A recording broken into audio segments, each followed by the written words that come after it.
The prosecution nears the end of phase 1 of its closing arguments at the O.J. Simpson murder trial. The space shuttle Discovery piggybacks a ride to North Texas on its way to California. And a scheduled speech by Nation of Islam leader Louis Farrakhan may be blocked by a late-breaking development. News 8 Midday is next. Diabetes is the 4th leading cause of death by disease. On October 1st, join the American Diabetes Association on the road to a cure. Come to Oktoberfest in the spirit of Texas. Working in the spirit of Texas, from WFAA TV, this is News 8 Midday. A meeting scheduled by Nation of Islam leader Louis Farrakhan at a Dallas high school tonight has hit a snag. District Court Judge John Marshall just minutes ago granted a temporary restraining order that will keep the meeting from being held at the public school. At issue is the usage fee, which must be paid 8 days prior to the use of a public school building. At question is the amount of money charged by the district. DISD attorneys say a fee was paid on time, but the amount was incorrect. And that allowed those against the meeting being held on DISD property to block the meeting at Lincoln High School tonight. Judge John Marshall ruled just minutes ago. Here is what he said. They are a governmental unit. They have the power to tax. They have the power to condemn. They have their own police force, for goodness sake. But they don't have the right to give away the use of public property. And they don't have the right to disobey their own rules. Channel 8's Doug Wilson joins us now live from a Dallas church where Farrakhan is meeting with local ministers. Doug, what's his response? Renee, we did just speak to Minister Louis Farrakhan. He is here at New Hope Baptist Church in essence to recruit members for the Million Man March on Washington, D.C., October 16th.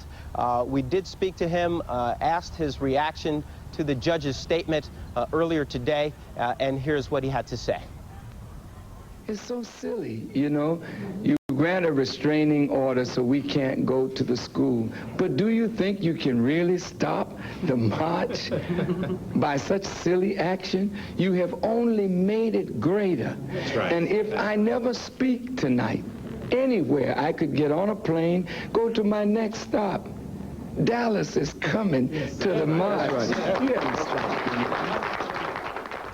Now, most folks here at New Hope Baptist Church seemed rather unfazed by this recent development, this latest development. We understand that some alternate sites have already been made available, indeed were planned for, just in case of an event like this. The Million Man March on Washington, scheduled for October 16th, has been described by Minister Farrakhan as a holy day. It was planned as a day where especially African-American men would come together in Washington, D.C., atone for their sins. It's probably no surprise to anyone out there that substantial problems exist in the African-American community as far as crime. Those issues were addressed here today, and in fact, this has really caught folks by surprise. However, there's an element here that they're not surprised. Indeed, they planned for just such an occurrence. So we understand from Minister Farrakhan that tonight's speech will take place at an as yet undisclosed location. Again, moments ago, we learned that a local judge in Dallas has granted an order to stop the talk by Minister Louis Farrakhan at a district school, a Dallas Independent School District school. At this point, developments are coming in rapidly. We'll try to have some more information on it for you as it becomes available to us. This is Doug Wilson reporting live from New Hope Baptist Church. Renee and Renee. All right, Doug, thanks for updating us on that breaking story. The other top story of the day in Los Angeles, day 2 of closing arguments in the O.J. Simpson double murder trial.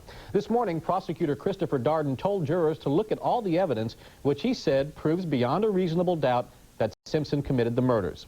And as ABC's Janet Tamaro reports, the prosecution wants to make sure that jurors know exactly who is on trial.